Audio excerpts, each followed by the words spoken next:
Hi student, कैसे हैं आप लोग। मैं आपका मैथ टीचर के पाठक सर। और आज से हम लोग स्टार्ट कर रहे हैं 11th क्लास एनसीईआरटी का मैथमेटिक्स। और उसमें हम लोग ट्रिग्नोमेट्री पढ़ेंगे। तो सबसे पहले आज जो है 11th क्लास का जो ट्रिग्नोमेट्री है स्टडी करना, उसका इंट्रो हम आगे पढ़ लेते हैं। क्योंकि जब तक इंट्रो अच्छा से स्टडी नहीं करेंगे, हम उस एक्सरसाइज का जो क्वेश्चन है उसको अच्छे से सॉल्व नहीं कर पाएंगे।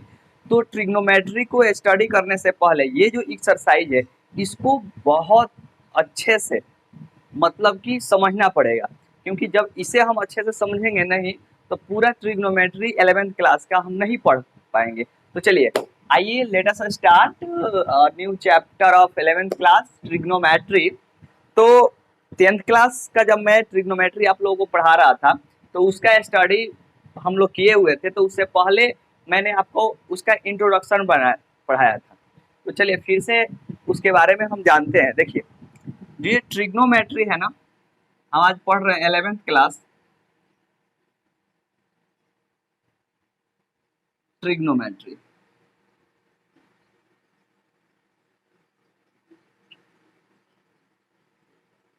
देखिए, इसको हम बेसिकली बोल सकते हैं ट्रिग्नोमेट्री का को कि द वर्ड ट्रिग्नोमेट्री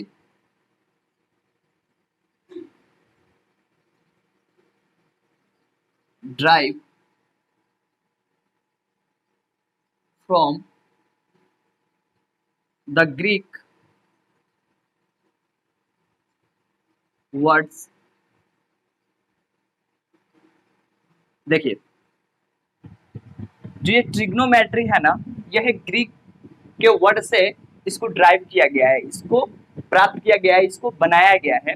और वह जो ग्रीक वर्ड है वो कौन कौन सा है, ये 3 वर्ड से मिलकर बना हुआ है। कौन कौन सा? ट्राई, गॉन और matron.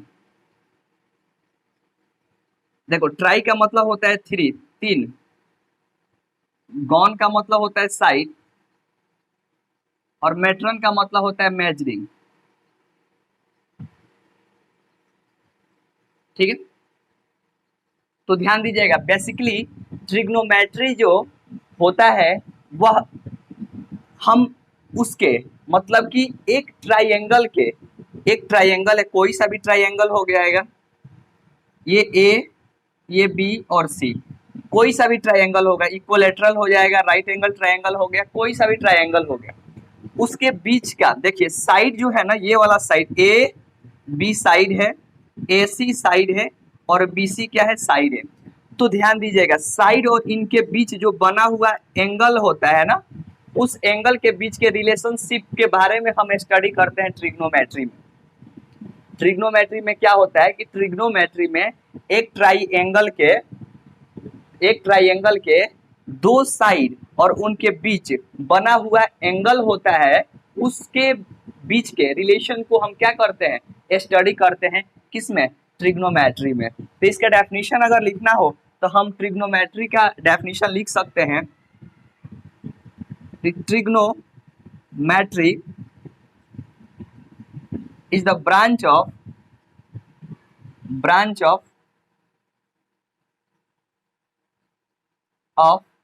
mathematics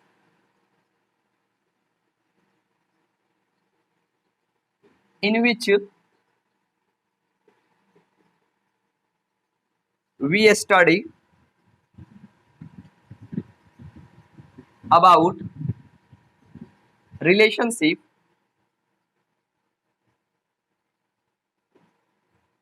between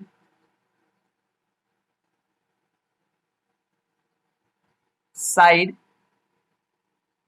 and angles of a triangle। मतलब हम ट्रिग्नोमेट्री में स्टडी जो करते हैं, वह एक ट्राइंगल के 2 साइड और उनके बीच जो बना हुआ एंगल होता है ना, तो इन साइड और ये एंगल के बीच का जो रिलेशनशिप होता है, संबंध होता है, उसी की स्टडी हम ट्रिग्नोमेट्री में करते हैं। वो या आप 10th क्लास में स्टडी करें, या 11th क्लास में स्टडी करें, या 12th क्लास में आप स्टडी कर रहे हो, कभी भी अगर ट्रिग्नोमेट्री किसी क्लास में पढ़े, या ग्रेजुएशन में पढ़े, या पीजी में पढ़े, उसका मेन जो पर्पस होता है यही होता है कि एक ट्राइंगल में दो साइडों के बीच में जो एंगल बना होता है तो उस एंगल और उस साइड के बीच रिलेशनशिप को एस्टेब्लिश करता है, दैट इज कॉल्ड ट्रिग्नोमेट्री। तो चलिए अब हम स्टडी करते हैं आगे। आशा करता हूं कि आप लोगों को समझ में आ गया होगा ये बात। अगर नहीं आया हो तो प्रीवियस करके वीडियो को देखिए आप लोग। देखिए आप लोगों ने 10th क्लास में भी ट्रिग्नोमेट्री स्टडी कर रखा है, तो 10th क्लास में जो एंगल हम स्टडी करते हैं वो केवल और केवल पॉजिटिव एंगल के बारे में हम पढ़ते हैं, लेकिन 11th क्लास में जो हमें स्टडी करना है वो पॉजिटिव के साथ निगेटिव भी हमें एंगल स्टडी करना है। तो समझते हैं कि होता क्या। देखिए एक पॉइंट हो गया, यहाँ पर एक पॉइंट हो गया, इस एक पॉइंट से एक रे जा रही है, ये मान लीजिए ओ हो गया पॉइंट है, इससे एक रे जा रही है। तो जब एक रे जाएगी तो उसके ऊपर 2 3 ऐसे करके रे जाएगी। तो दो चीजें होती हैं, एक चीज को समझिए। एक तो ये जो रे है ये क्या है, फिक्स रे है, और इसके ऊपर भी रे होगी, क्योंकि रे के ऊपर रे होती है। तो जब इसके ऊपर रे होगी, अगर वह रे अपने पोजीशन को क्या कर रही है, चेंज कर रही है, तो वो अपने पोजीशन को दो तरह से चेंज करेगी। पहला क्या होगा कि जब यहां से एंटी क्लॉकवाइज में ऐसे अगर डाइवर्ट हो जाती है, यहां से जो रे है, एक रे तो फिक्स होगी और उसके ऊपर जो रे है वो अपने पोजीशन से डाइवर्ट हो जाती है, और डाइवर्ट होकर किस डायरेक्शन में जाती है, एंटी क्लॉकवाइज। तो जब एंटी क्लॉकवाइज जाएगी, मतलब यहां से यहां जाएगी, तो एंगल ऐसे होगा, ठीक है। तो जब इस डायरेक्शन में जाएगी एंटी क्लॉकवाइज में, तो यहां पर एक एंगल बनेगा, और इस एंगल को हम क्या बोलेंगे, पॉजिटिव एंगल। देखिए अब होता क्या है, ये वाला जो पोर्शन है, ये वाली जो रे है, इसे ए मान लीजिए, इसे बी मान लीजिए, तो इसे हम इनिशियल बोलेंगे साइड, और इस वाले को जो डाइवर्ट हो रही है उसे हम टर्मिनल साइड बोला जाता है।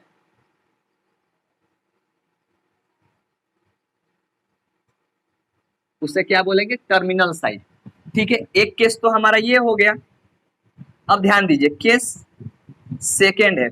अब ये जरूरी नहीं है कि ये एंटी क्लॉकवाइज में ही ये मूव करेगी, अपने पोजीशन को डाइवर्ट करेगी, ये चाहे तो क्लॉकवाइज भी कर सकती है। तो जब क्लॉकवाइज करेगी, ध्यान दीजिए, ये एक है ऐसे, क्लॉकवाइज करेगी तो ये ऐसे हो गई, तो ये हमारा 1 हो गया। इसको क्या बोलते हैं, वर्टेक्स बोलते हैं, इसको वर्टेक्स बोला जाता है।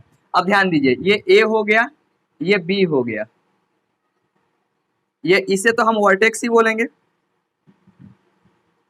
और ये वाला जो पॉइंट है ये इनिशियल ही होगा, मतलब कि ये फिक्स होगा इनिशियल साइड, और ये जो डाइवर्ट हो रही है ये फर्स्ट फिक्स रहेगी कि रे, और जो डाइवर्ट होगी ये, इसे टर्मिनल बोला जाएगा, टर्मिनल साइड। और ध्यान दीजिए ये वाला ऐसे हो जाएगा, और यहाँ पे जो एंगल होगा वो क्या होगा, नेगेटिव होगा,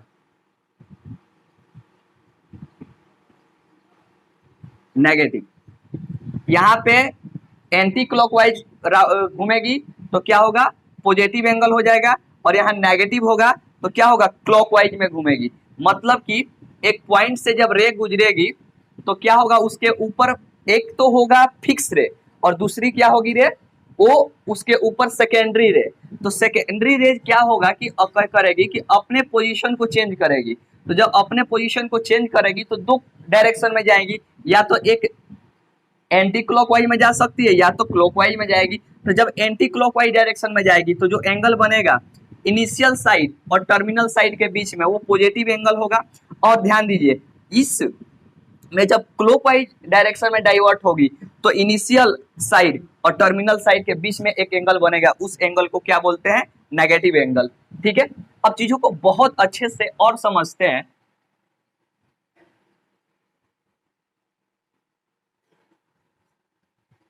देखिए जो एंगल है हमें पता है कि एंगल को डिग्री में मेजर किया जाता है, सबको पता है। लेकिन 11th क्लास में एक और है, जिसे रेडियन बोला जाता है। तो इस एंगल को दो तरहों से मेजर करते हैं, एक डिग्री के में और एक बार क्या रेडियन में। अब एक एक करके चीजों को समझते हैं। एंगल को मेजर करने के लिए हमारे पास 3 सिस्टम मिले। कितने सिस्टम मिले? 3 सिस्टम। जो पहला सिस्टम हुआ उसे हम इंग्लिश सिस्टम बोला जाता है, इंग्लिश सिस्टम। इस इंग्लिश सिस्टम के according to one right angle equal to 90 degree होता है। One right angle equal to 90 degree, किसके अकॉर्डिंग टू? इंग्लिश सिस्टम के अकॉर्डिंग टू। और वन डिग्री इक्वल टू हो जाता है 60 मिनट, और 1 मिनट इक्वल टू होता है 60 सेकेंड। ध्यान दीजिएगा, यह मिनट का सिंबल है और ये सेकेंड का सिंबल है। तो इंग्लिश सिस्टम में क्या हुआ कि one right angle equal to 90 degree बोला गया, 1 degree equal to 60 degree, 60 degree बोल रहा हूँ, 60 मिनट, और 1 मिनट इक्वल टू 60 सेकेंड। अब ध्यान दीजिए, दूसरा चीज क्या है कि दूसरा सिस्टम है फ्रेंच सिस्टम।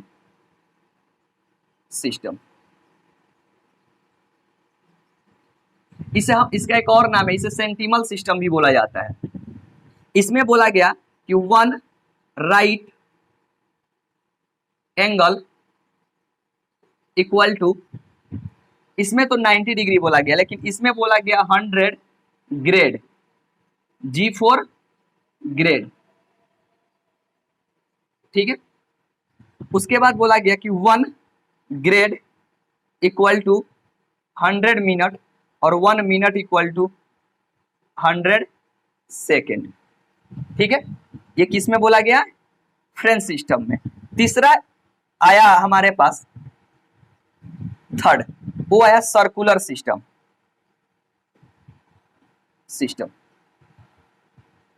और इसके बारे में, सर्कुलर सिस्टम के बारे में हमें क्लास 11th में पढ़ना है, तो इसको बहुत अच्छे से ध्यान दीजिएगा। यहां पे मैं बता दे रहा हूं, सर्कुलर सिस्टम में क्या हुआ कि one right angle equal to हुआ π/2 रेडियन। ये रेडियन का सिंबल है, आई समझ में? तो ये हमारे पास 3 आए। ध्यान दीजिएगा, ये वाला जो सिस्टम है ना, फ्रेंच सिस्टम, ये उतना पॉपुलर नहीं हो पाया, इसीलिए इसके बारे में स्टडी हम लोग नहीं करते हैं, लेकिन इसे जानना जरूरी है नॉलेज के अकॉर्डिंग टू। यहाँ तक कि आपके एनसीईआरटी में कहीं भी इसका जिक्र नहीं किया गया है। हम इंग्लिश सिस्टम और सर्कुलर सिस्टम के बारे में स्टडी करेंगे। आशा करता हूं कि आपको ये समझ में आ गया होगा। अब चलिए आगे बढ़ते हैं।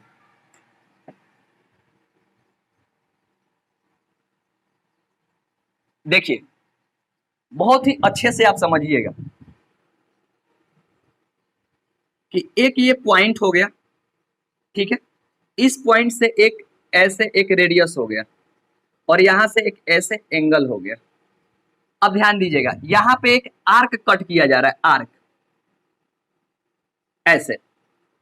एक चीज समझिएगा, आर्क 1 सेंटीमीटर का कट किया जाएगा, 2 सेंटीमीटर का कट किया जाएगा, या 0.5 सेंटीमीटर का कट किया जाएगा, या mm में कट किया जाएगा। जो आर्क होता है वह सर्कल का ये वाला जो पोर्शन है, ये इसे CF बोला जाता है, परिधि बोलते हैं इसे। इसका पार्ट होता है आर्क।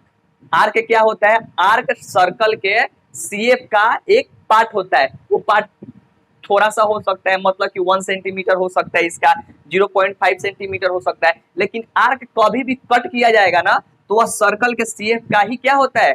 पार्ट होता है। तो एक चीज समझिएगा बहुत ही अच्छे से, ये वाला जो पोर्शन होता है ना, इसे हम आर्क बोला जाता है, इसे हिंदी में चाप बोलते हैं हम, ठीक है। इसे हम L से रिप्रेजेंट करते हैं, और ये वाला जो पोर्शन होता है वो रेडियस होता है, इसे हम क्या किसी से रिप्रेजेंट करेंगे? इसे हम R से, और ये भी हमारा रेडियस ही हो गया। अब ध्यान दीजिए, और यहां देखिए, यहां हमारा क्या होगा? थीटा बनेगा हमारा। तो बहुत ही अच्छे से चीजों को समझते हैं कि theta equal to L by R हमारा फॉर्मूला होता है।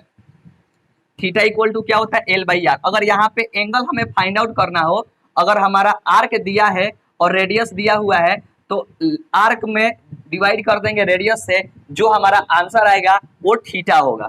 ठीक है, अब देखिए अब क्या होता है, इस चीज को बहुत ही अच्छा से समझना है कि होता क्या है कि अब यहाँ पे तो ये चीजें हो गई। अब क्या होगा कि ये पूरा सर्कल है, ये क्या है, पूरा सर्कल है, और हमें पता है कि जो पूरा सर्कल होता है वो कितने डिग्री का होता है, 360 डिग्री का। और ये एल, एल मतलब चाप, तो हमने बताया कि ये इतना पोर्शन था, लेकिन ये अगर पूरा हो जाए तो सी एफ हो जाएगा, सी एफ ऑफ सर्कल। तो सी एफ ऑफ सर्कल क्या होता है, इट मीन्स वृत्त की परिधि क्या होती है, 2 पाई आर, और ये क्या होगा आर, आर से आर कैंसिल हो जाएगा, 2 से इसको करेंगे 180 डिग्री हो जाएगा, और 180 degree equal to pi radian. एक चीज समझना है कि इसका जो रिजल्ट आता है वो हमेशा रेडियन में आता है, डिग्री में नहीं आएगा। इसका जो रिजल्ट आएगा वो किस में आएगा, रेडियन में आएगा हमेशा। और एक रिलेशनशिप हो गया हमारा 180 degree equal to pi radian. अब देखिए यहाँ पे दो केस बनता है, केस फर्स्ट कि 180 डिग्री, ठीक है, इक्वल टू पाई रेडियन।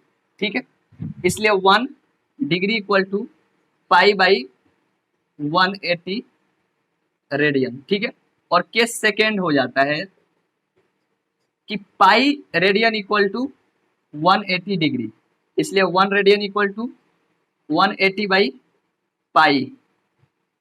ठीक है, और ये क्या आएगा, डिग्री में आ जाएगा। अब देखिए इसे कब अप्लाई करेंगे और इसे कब अप्लाई करेंगे, चीजों को समझिए। जब डिग्री को रेडियन में चेंज करना हो तो ये वाला चीज हम अप्लाई करेंगे, डिग्री को रेडियन में चेंज करना हो तो हम लिखेंगे 180 degree equal to pi radian. और अगर रेडियन को डिग्री में चेंज करना हो, रेडियन को डिग्री में चेंज करना हो तो हम ये अप्लाई करेंगे, pi radian equal to 180 degree. ठीक है, यहां पर हम लिख सकते हैं चेंज इनटू रेडियन, और इसमें लिख सकते हैं चेंज इनटू डिग्री।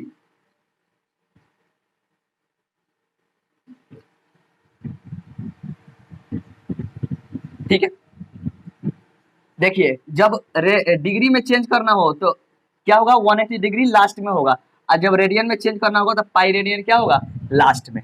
आशा करता हूं कि आप लोगों को ये सारी चीजें समझ में आ गई होगी। तो चलिए इससे रिलेटेड कुछ क्वेश्चन है उसको सॉल्व कर लेते हैं हम। चलिए